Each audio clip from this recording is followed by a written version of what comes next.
Apa kata ulama kita? Imam Ibnul Jauzi mengatakan, jika engkau ingin mendapatkan keberkahan, keberhasilan di malam Ramadan, Lailatul Qadar, maka mulailah menanam semangatmu, amalmu dari bulan Rajab. Kalau kita nanam padi itu 3 bulan, Pak, benar.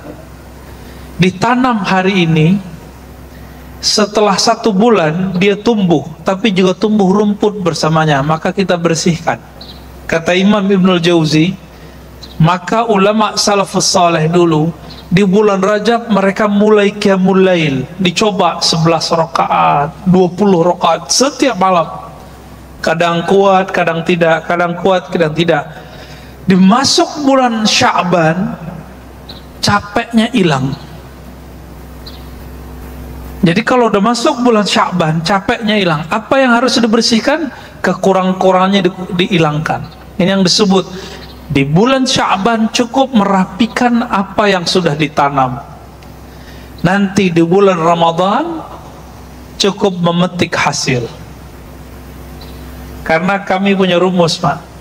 Coba lihat Nabi Yunus, berapa lama beliau di dalam perut ikan? 40 hari. Apa yang dia baca? La ilaha illa anta subhanaka inni kuntu minaz zalimin. Dan disebutkan di Quran, kalau bukanlah Zunnun, Nabi Yunus itu minal musabbihin, dari orang yang banyak zikir, tentu dia akan terkubur di sana sampai kiamat. Maka jika ingin kolbu ini tidak mati, tidak terkubur, coba amalkan zikir ini, Pak. La ilaha illa anta subhanaka inni kuntu minaz zalimin. Amalkan terus sampai nanti bulan Sya'ban, 40 hari. Coba 10 hari pertama bulan Sya'ban ganti zikirnya, terus setiap malam qiyamul lail. Karena Lailatul Qadar itu bukan terjadi begitu saja. Masa orang Lailatul Qadar cuma ingin dapat Lailatul Qadar malam 27 terus tidur di masjid? Sejak kapan orang tidur di masjid dapat Lailatul Qadar? Kita lihat orang pindah tidur, Pak, plok. Lailatul Qadar apaan? Nanti jam 2 bangun, Lailatul Qadarnya udah lewat, jam 12 udah lewat. Rata-rata rahasia-rahasia itu turunnya mulainya jam 12-an, tengah malam itu. Pas tengah malam itu, di situ banyak orang tertidur. Di saat tertidur itulah Allah lihat, Allah pandang kalbu yang masih hidup. Innallaha yanzuru ila qulubikum. Allah pandang kalbu yang hidup. Jadi coba, Pak, latihan mulai malam ini. Coba kalau bangunnya agak lebih awal, jam 3, nanti sampai jam 4 rehat sebentar, jadi 1 jam beramal. Itu dahsyat, itu kalbunya akan luar biasa. Orang yang setiap hari jalan cepat setengah jam, jantungnya sehat, benar nggak? Maka disebut dengan senam jantung. Kenapa kalau dokter yang ngomong, ayo Bapak ini punya masalah jantung nih, jalan cepat setiap hari setengah jam, kenapa patuh? Padahal tubuh ini bakal kita tinggalkan. Kenapa kalau dokter yang ngomong, buya yang ngomong, syekh yang ngomong, kiai yang ngomong, ustadz yang ngomong nggak mau diamalkan? Apa masalah kalbu kita ini? Apa kata guru kita? Apa kata syekh kita? Apa kata nabi kita? Apa kata Allah Rabb kita? Wa minal lail fatahajjat bihi nafilatan lak. Sebagian malam maka bangunlah. Pengen jadi wali Allah nggak, Bapak Ibu saudara karena Allah? Pengen jadi wali Allah? Serius ingin jadi wali Allah? Bangun tahajud. Hanya itu maharnya, nggak ada lagi. Mahar jadi kekasih Allah. Di saat orang sibuk untuk memanjakan tubuh, dia sibuk memanjakan rohnya, kalbunya. Hubungan kita dengan Allah itu hubungan kita dengan roh. Kenapa? Allah menyebut wa nafakhtu fihi min ruhi. Aku tiupkan rohku kepada tubuh manusia. Allah menyebut rohku, roh milikku.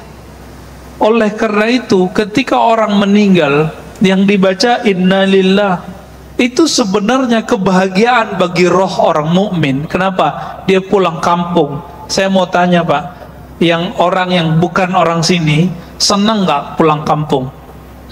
Senang. Itu baru kampung fisik.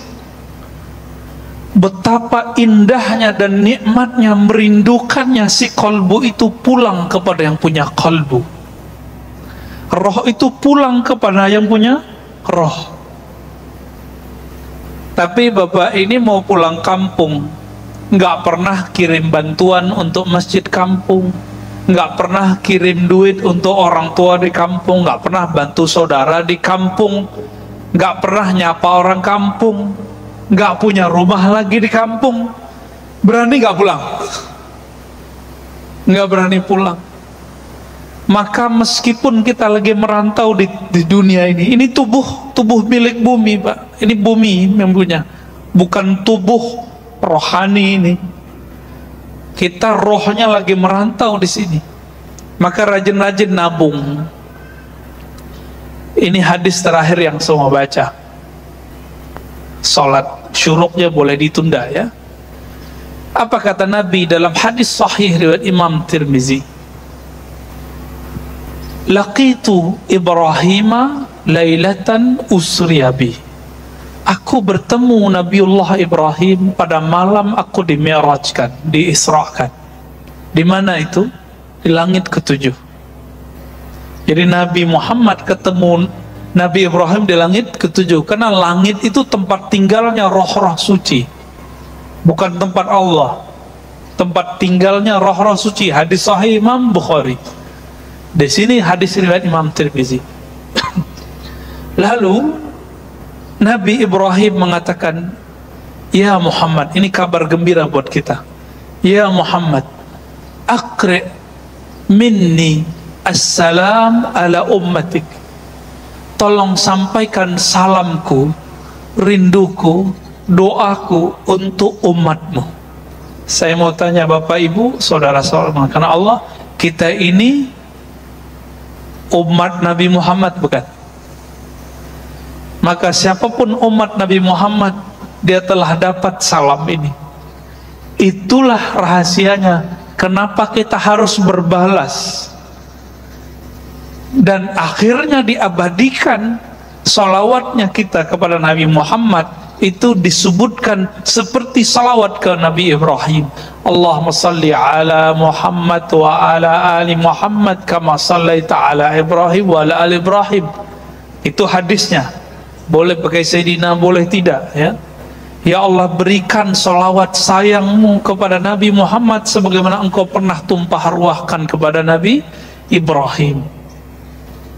Itu rahasianya sebenarnya. Jadi kita dapat Pak, kita dapat salamnya. Siapa yang menjawab salam ini dengan kolbunya, maka insya Allah dia terbebas dari neraka. Kenapa? Salam dari Nabi-Nabi Allah, pasti selamat itu dunia akhirat. Lalu Nabi Ibrahim mengatakan, ini yang salam beliau itu ingin menyampaikan ini. Sampaikan kepada umatmu wahai Muhammad, inna fil jannah, sesungguhnya di surga itu ada air. Airnya sangat bening, tanahnya sangat subur. Wa annaha qay'an, tapi ingat, tanahnya sekarang masih kosong, subur tapi belum ada tanamannya, belum ada bangunannya.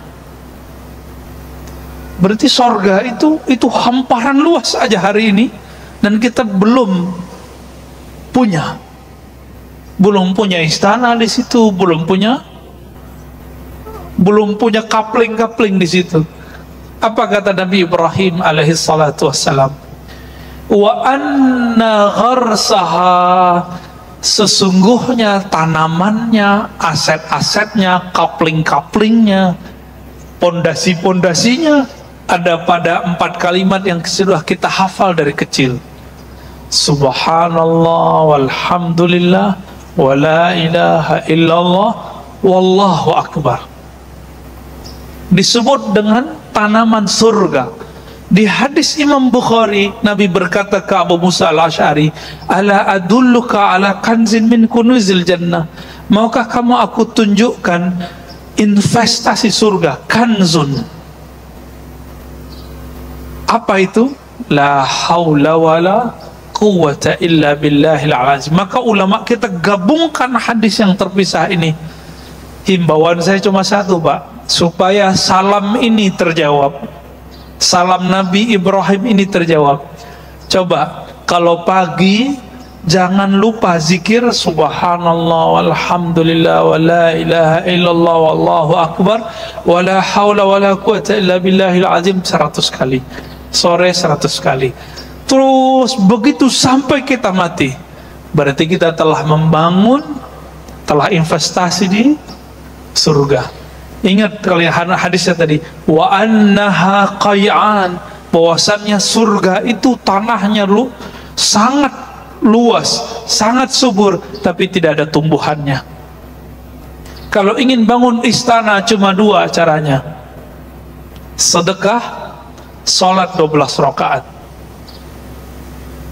Sedekah bangun masjid, man bana lillahi baitan banallahu lahu baitan fil jannah. Yang bangun masjid, Allah bangunkan istana di surga. Yang kedua, siapa yang sholat isnatai asyarata raka'ah, yang sholat 12 rakaat setiap hari, banallahu lahu qasran fil jannah, maka Allah bangunkan bagi dia istana di surga. Makanya duha itu 12 rakaat meskipun hadisnya dhaif. Kalau nggak sanggup ya 2 sampai 4. Ya. Nah, ini pesan Nabi Ibrahim, itulah pesan inti kita. Coba amalkan ini bulan Rajab, nanti Sya'ban tinggal hilang capeknya. Cukuplah capek bulan Rajab, nanti enaknya di bulan Sya'ban tinggal memetik hasilnya Lailatul Qadar di bulan Ramadan.